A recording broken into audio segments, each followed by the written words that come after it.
You ever had an idea that later you went back and looked at your idea and you thought to yourself, how did I ever think like that?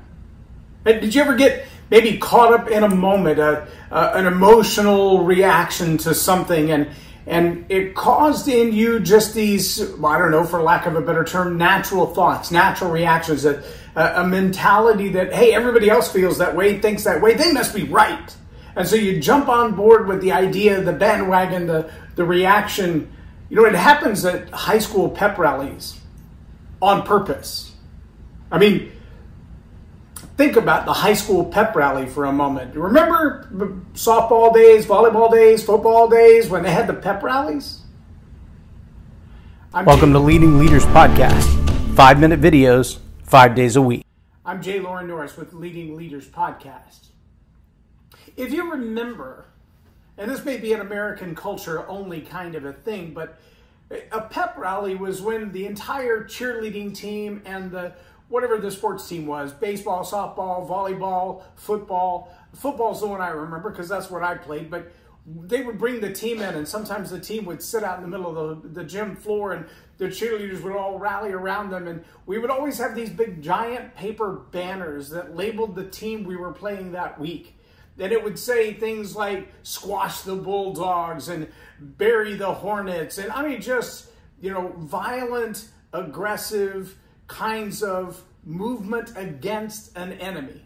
Now, Burnet was the Bulldogs and we were the Lampasas Badgers, and we were only 20 miles apart as teams, two small towns in the middle of nowhere, Texas. But when those two teams played each other, there was always a little bit of friction. And we didn't play each other very often because Lampasas was a little bit bigger than Burnet way back then. And so we were actually in two different classes. But when we did play each other, it was kind of quite a battle against each other. Leander, Marble Falls, those were teams that we played on a regular basis, a constant rotation. And some of our guys would really get to know some of their guys. They would build deep relationships, because later they would see each other in college and maybe even play together. But in the moment of that pep rally, you would have thought we were involved or engaged in a world war. The level of dander, if you will, that was garnered and mustered up. The amount of ill will toward one specific group of people. And the pep rally, the loud music, the screaming, the cheering, the disses, the disrespect of the opposing team. Sometimes they would even have a superstar, like a great defensive end who was going to make a whole lot of sacks, and so we would show a protective wall around our quarterback, obviously created by our offensive linemen. Or they would have a phenomenal running back, and we would show him caught in a net, like a butterfly net or something, to show that he's not a powerful runner like they want everyone to believe he is. But see, the point of the whole thing was that getting everyone together, getting their mindset pointed in one direction, making them think and believe emotionally and psychologically that the only way the world is right is if we as a team, as a cohesive unit, destroy that team as a cohesive unit. I want you to let that settle in for a moment. Because one of the challenges we see in our society today is a fatalistic concept that says that all of the world is divided like this, whether it's race or it's religion or it's political structure or it's political ideology, the right, the left, the Democrats, the Republicans, the independents, the conservatives, the socialists, the Marxists. But in the same way that a high school team might be pitted against another high school team, for the purpose of mustering up this emotional energy and causing this vitriolic response. We're seeing the same kind of sophomoric behavior in our news media, in our public streets, in our coffee shops, in our schoolrooms, in our college campuses. We're groups of people that are not necessarily identifiable groups of people. I mean, besides the 4 years that you're in high school, what does it mean to be a Burnet Bulldog or a Lampasas Badger? 3 days later after graduation, it's irrelevant. It never shows up on your resume. It never shows up in your college transcript. There's not one single job hiring opportunity where they'll say, wait, Badger or Bulldog, which one? Nobody cares.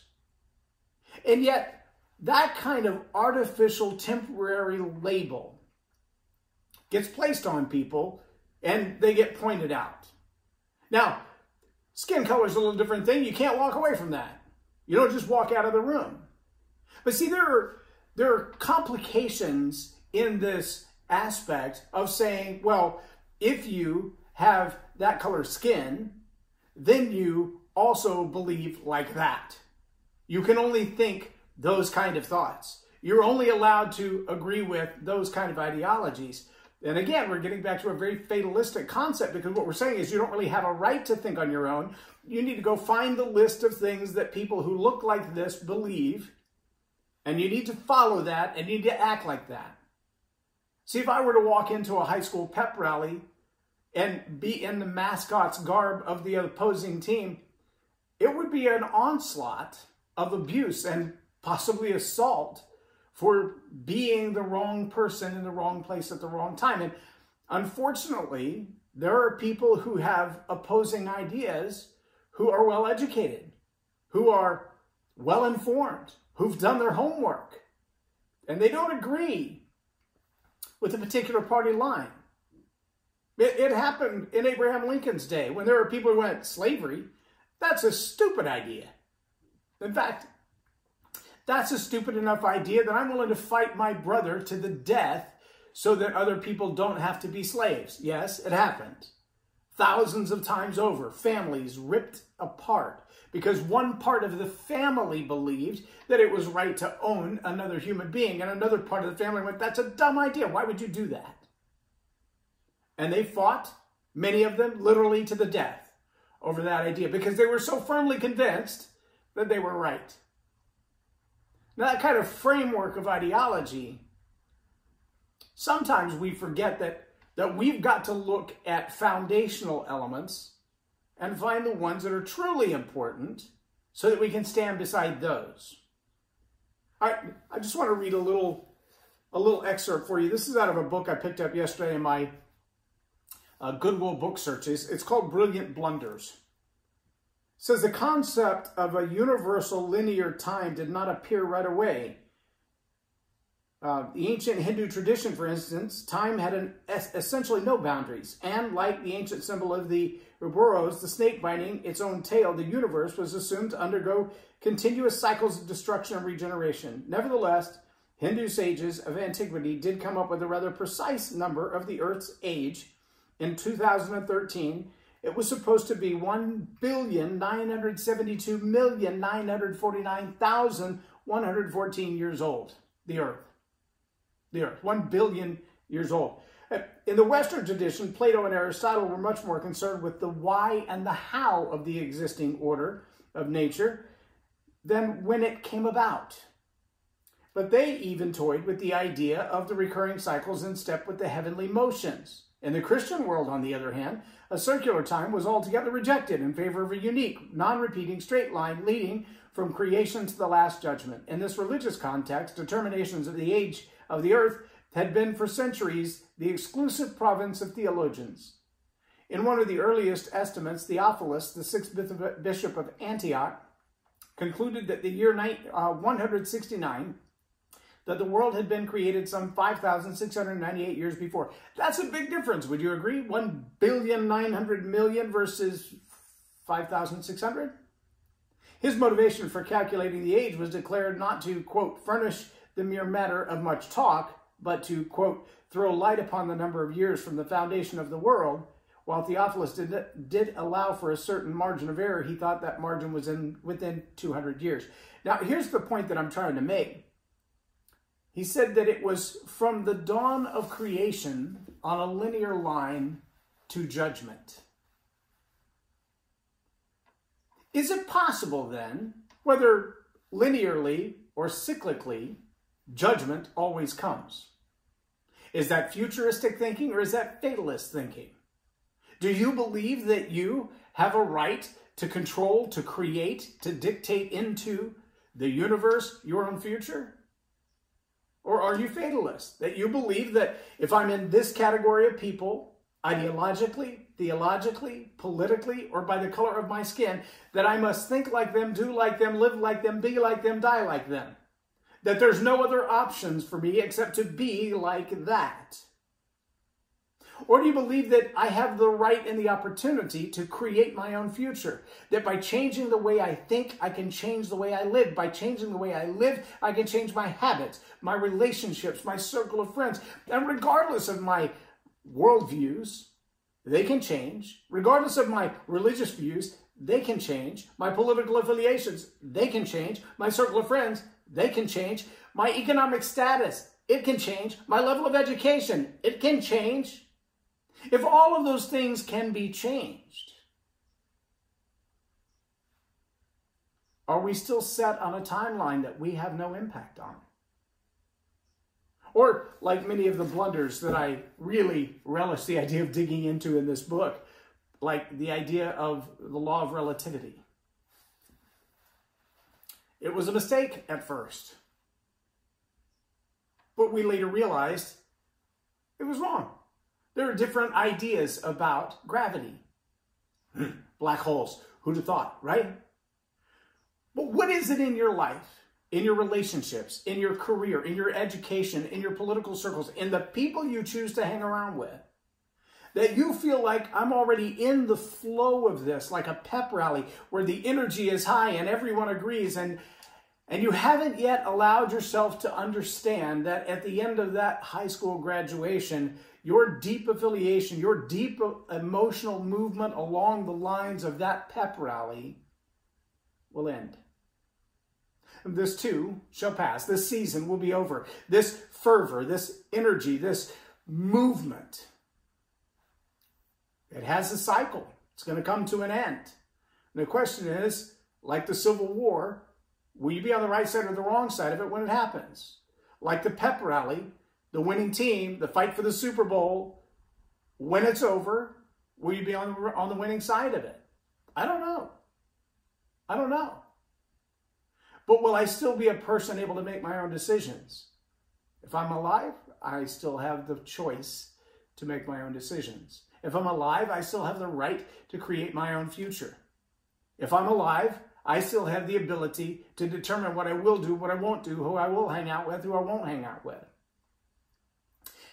That's pretty powerful, because what that says is that right now in this moment, we have the chance to shape the future, to step out of the pep rally, to separate ourselves from the flow and the wave of the energy and the emotion, and say, if I continue on that path, will I find myself where I want to be? Let me give you a really microcosmic, genuine illustration of this. I was watching a video last night. It's been all over Facebook. One portion of the video has had millions of views.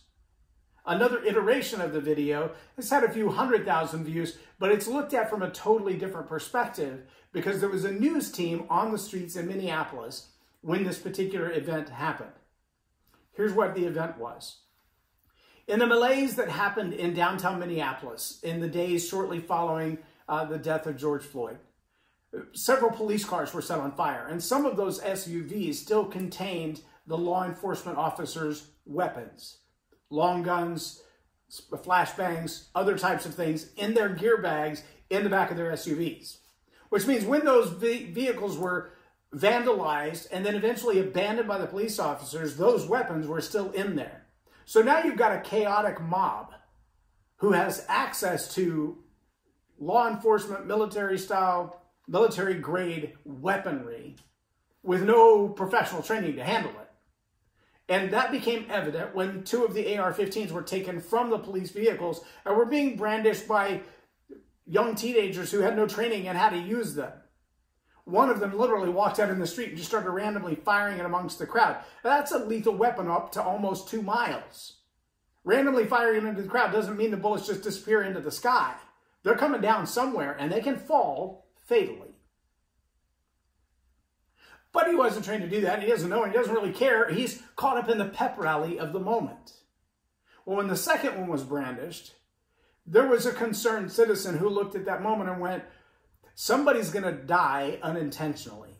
Whether they really intend to kill somebody or not, the fervor of this moment, the excitement of the moment, the adrenaline of the moment, and the lack of training means somebody's going to get hurt, whether they intend to hurt them or not. They might accidentally kill their best friend because of the fervor of the moment and their hands on these guns.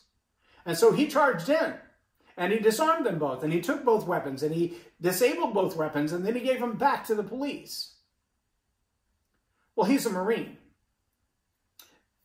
No longer active duty, but trained as a Marine.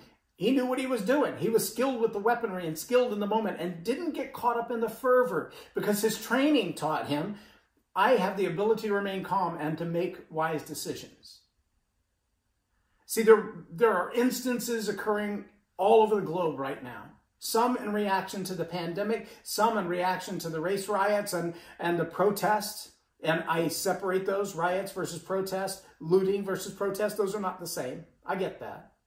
But I also believe that that pep rally style moment is going to pass. And if we've learned anything from our own political and social blunders over the last 200 or 300 years, we've learned that there are some really stupid things done by humans. But to get back into our own lives, to make our own decisions, to make our own choices, to build our own relationships, to increase our own education, to have genuine hope for our future. That's a choice. And that's a choice that each of us needs to make. It will have a societal, cultural, political, global impact. But right now, I think there are people who are taking advantage of the narrative, taking advantage of the opportunity, taking advantage of the pep rally type mentality to undo what has been done over the last 200 plus years to create this country we call America. And I believe if America is a bastion of hope, a city on a hill, as Ronald Reagan called it, as so many immigrants who have come here and fought to get their citizenship. Because while there is not a perfect America, many on earth will tell you it's the best last hope. If you leave here and visit other places, you might see that. If we lose what we have here, it's not just America that loses. There are places all over the world that will be in a worse state without the strength of our economy, the strength of our military might, the strength of our courage to face down enemies. If we can't come back together as one America, I think the world is going to pay a price for that. I really do. And I don't think some of the pep rallies that we're seeing right now are as much about a particular issue as we think they are. I think they're about rallying up the crowd like a pep rally for another purpose, to point out a fictitious enemy, a temporary enemy, an enemy that maybe has nothing to do with the reason for their fight. And that concerns me. As a leadership coach, as a mentor, especially of young men 18 to 24, that seems to be my largest audience group, it breaks my heart to think how many have been led down a path to believe there is no hope for the future. This is the end. We're coming close to it. And this is the way it's going to end. As a coach who focuses on the power of story and narrative, I know that in your life there are stories that other people need to hear, to see and reveal and hear the hope. I've shared a couple of the videos by Daryl Rivers. He's an African-American friend of mine, also a certified John Maxwell leadership coach, also a retired Detroit police officer. He has experiences of racism and experiences of being a police officer and experiences of being in that place as a law enforcement officer, of having his life in danger. And the stories he tells in his live videos, even the ones that I've shared, are eye-opening, some heart-rending. But if you're not awakened by the reality, even in law enforcement, of racism, then you're just blind, probably willfully blind, intentionally choosing to remain ignorant. On the other hand, if you don't see the balanced view to say, yes, we've got things we need to fix, but that doesn't mean tear the house down because the door hinges squeak. And I think that's an apt analogy for some of the problems we're facing. So I challenge you as a leadership coach and as a story coach, get some help working on the narrative in your own life so that you can share the hope with young people who are hopeless right now. They're brokenhearted and they're wandering. And they're being caught up in the pep rally mentality because somebody's offering them energy. Somebody's offering them a storyline that makes them feel like a hero, even if it's short-lived. They want to win the game, even if it means losing the war. And that, my friends, is a challenge. If you have a voice, if you have influence, and you have a story to tell, now's the time to do it. I'm J. Loren Norris with Leading Leaders Podcast for Tell It Like It Is TV. Have a blessed day. Subscribe now for our extensive video library of leadership lessons promoting faith, family, and freedom.